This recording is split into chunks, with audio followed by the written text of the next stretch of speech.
All right, let's break it down with the two-time Super Bowl champ Bryant McFadden and CBS NFL analyst Ryan Wilson. Guys, Green Bay looked a whole lot more like the team that sat at 3 and whatever early on in the season that looked like they were going to stay down. They got back up. They surged to this moment, but they come up short again. Where'd you see the inefficiencies on Sunday, B-Mac? Just a lack of execution on the offensive side. Remember, we talked about at the halftime point, Green Bay dominated this ball game in the first half, but only had a 3-point lead into half. And we all felt like eventually Detroit, led by Jared Goff, would get a rhythm going to find a way to win this ball game. And all of those things came to reality in the second half. We just never saw the offense clicking for the Green Bay Packers. And I think that was a big issue. You talk about third down woes. They continued in the second half. Then the running game for Detroit came to be productive. They had no answer for that. And a few big plays from Jared Goff. And voila, magic. Magic in Lambeau Field. Dan Campbell, you have to tip your hat to Dan Campbell and his staff. A dramatic change in regards to production and coming up with a huge win tonight. And don't forget, they swept the Green Bay Packers. They beat them the first time, beat them again tonight's ball game. So adding misery to company was something they wanted to do. And huge, nice, productive season for the Detroit Lions. Listen, I'm sorry. I selfishly wanted to see the Lions get into the playoffs because the way they've been playing football, I think they would have made things a lot interesting.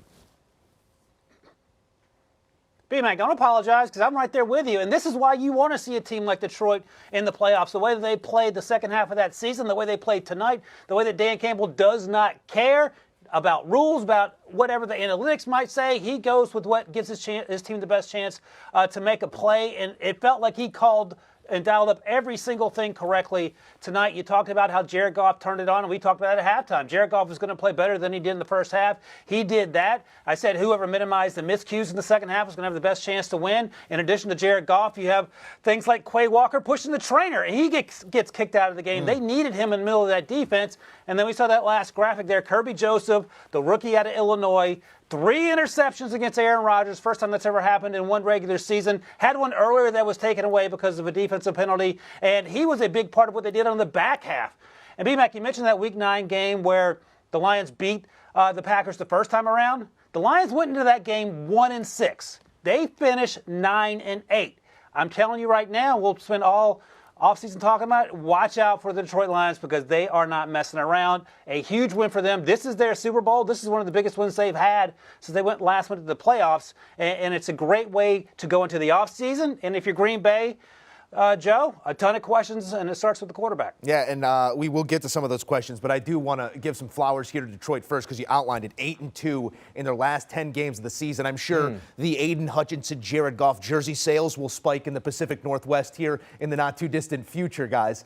What is Dan Campbell building in Detroit, B-Mac? Because this was a year with little to no expectation, and sometimes it's easy to win that way. Now you're going to be playing in a division next year that many will say will be for the taking, depending on how the Vikings season ends, what the Bears do at number 1, if number 12 is the quarterback in Green Bay. What can Detroit accomplish off of this sort of season? Oh, my goodness. This is a momentum, a confidence booster. Confidence booster for them. And you talk about what type of team he's building. I think this team is already laid. The foundation is there. This is a team that does not mind going out in the alley and fighting you for 4 quarters. You talk about biting kneecaps. They will bite whatever it is they need to bite for them to find a way to have more points than you on the scoreboard. And most importantly, the players, they're believing in their coaches. You can tell when the coaches tell these guys to do X, Y, and Z, they go out and do it, and they play with tremendous energy. And Jared Goff, let's look at some of the production and development we've seen from Jared Goff this year in Detroit. A slow start, but when he found his stride, he did not look back. Ryan talked about the resources this team has moving forward. They have 2 first-rounders. Remember, their first-rounder from a year ago was pretty much injured throughout the entirety of this season. Surfaced towards the back end. Jamison Williams, one of the fastest guys in the league, he will pretty much be a rookie next year as well. So the future is extremely bright for this ball club. And when you talk about the black and blue division, that fits their type of football. And you better believe, not knowing what will happen with Green Bay moving forward, like you talked about, Minnesota, and of course the Chicago Bears, they should have a bright future as well. But Detroit, they're going to be the talk of the town next year in regards to the NFC North play, in my opinion. Let's put some of that capital to work with a man who's going to be asked to do so between now and late April, Ryan Wilson. What do you see the Lions attending to first and foremost here in the offseason? Well, as BMAC noted, they're going to have a sort of a free first-round pick in Jameson Williams, who they took last spring, and he came back from that ACL injury, and we saw contributions over the second half of the season and saw one on Sunday night before that penalty took away that touchdown. But in terms of looking ahead, the good news is the quarterback position appears to be set. That's always the biggest question. The offensive line is going to end up being, if not already, one of the best units in the NFL to go along with that running game. That's fantastic news. They need to get better on defense. So if you have those 2 first-round picks, they could get an edge rusher with that number 6 pick as we currently sit here, virtue of the pick from the Rams for the Matthew Stafford trade. You get someone like a Tyree Wilson out of Texas Tech. You get a Miles Murphy out of Clemson to bolster the edge game opposite Aiden Hutchinson. And then when you circle back with your original first-round pick, you get someone like a Christian Gonzalez, a big cornerback who reminds me a lot of Kerry Elam, who was drafted by the Bills this past spring. And now you have your secondary bolstered. So they are moving in the right direction. We just talked about Kirby Joseph balling out. Jeffrey Kuda's finally playing like a first-round pick.